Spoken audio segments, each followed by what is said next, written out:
அமைச்சர் ராமலிங்கம் சந்திரசேகர் தலைமையில் இடம்பெற்ற இந்த கலந்துரையாடலில் தேசிய மக்கள் சக்தியின் திருகோணமலை மாவட்ட பாராளுமன்ற உறுப்பினர் ரொஷான் அக்மீமன உள்ளிட்ட பலரும் பங்கேற்றிருந்தனர். இதன்போது மூதூர் பிரதேச மீனவர்கள் எதிர்நோக்கியுள்ள பிரச்சினைகள் குறித்தும் கலந்துரையாடல் இடம்பெற்றுள்ளது.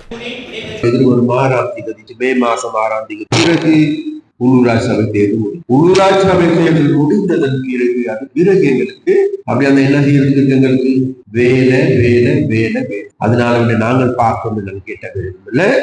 எதிர்வரும் 6ஆம் தேதிக்கு பிறகு நிச்சயமாக நாங்கள் மீன்பிடித்துறை அமைச்சு, கடல் தொழில் அமைச்சு சம்பந்தம், கடல் தொழிலாளர்கள் சம்பந்தமாகவும் அவர்கள் கொடுக்கின்ற பிரச்சனைகளை நாங்கள் இடம் கண்டுகொள்வோம். அப்ப இந்த நிலைமைகளுக்கு இருந்து மீட்டெடுக்க வேண்டும் என்று தான் நீங்க எல்லாருமே கடந்த பொது தேர்தலையும் ஜனாதிபதி தேர்தலையும் தேசிய மக்கள் சக்தியை தெரிவிச்சு